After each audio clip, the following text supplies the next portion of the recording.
Lui aussi, il a fait le chantage affectif des problèmes de santé. Oui, oui, oui. Il était retombé malade du Covid, c'était l'après-Covid, donc il a fallu payer un traitement. Je veux voir les papiers du médecin. Pareil, il vous donne des papiers de médecin et vous...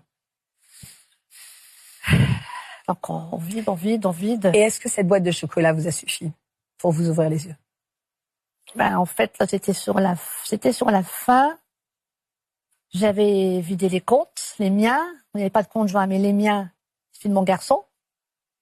Là, c'était très douloureux, mais bon, il allait me rembourser le double. Hein.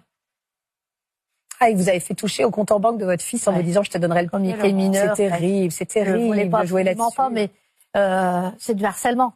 Ils arrêtent pas, ils veulent absolument montre-moi tes comptes, je te crois pas. Et c'est tous les jours, je te crois pas, montre-moi. Donc on finit par montrer ses comptes. Ouais, c'est ça, c'est la pression en fait. Vous êtes sous pression. Il était au Canada avec les décalages horaires. Il pouvait m'appeler la nuit, il pouvait me faire des messages la nuit parce que le concert était fini. Ouais, c'est de l'épuisement aussi. C'est épuisant. Oui, sans rien faire, j'ai maigri comme. J'ai fondu. C'est ce que Oui, c'est ce que je disais tout à l'heure. Il n'y a pas le temps de se retourner. Non. On est dans pas le temps de réfléchir. En fait. On est dans le rouleau compresseur. On avance, et il y a toujours des sollicitations et on va finir par y répondre. Ouais. Oui, puis ils essaient aussi de vous mettre un peu dans un... Voilà, on vous sort un peu de tout le monde, quoi. Faut en parler à personne, ouais. On se retrouve un peu tout seul en se disant, faut pas que t'en parles là, il y a toujours les... Voilà. C'est le propre de l'emprise, d'isoler aussi. Et donc, à la fin, j'avais donné tout ce que j'avais pu, j'avais emprunté... Parce que moi, je rembourse encore, actuellement, 3 ans après. Combien d'argent vous m'aviez dit tout à l'heure en début d'émission? J'ai emprunté 10 000 € sur les 24. Vous remboursez? Je rembourse encore.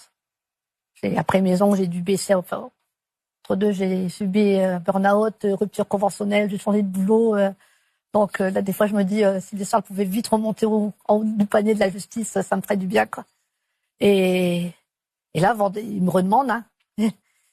Il y avait les 10 000 € ne me suffisaient plus, donc ils me redemandent. Et là, je me dis, mais si jamais je ne récupère pas.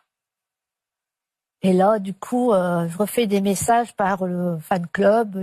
J'avais les mails, et je refais des messages en disant, est-ce que vous avez... Moi, j'avais une Valérie Krief, qui était son assistante. Est-ce que vous connaissez une Valérie Krief? Est-ce que vous connaissez ses mails? Et là, on me dit, non, il n'y a personne qui travaille sous ce nom-là. Et si c'est par les WhatsApp et compagnie, c'est arnaqué, quoi. Et là, ok, je dis, ouais, je me suis fait arnaquer. Et là, oui, on a honte, j'ai dû aller au psy.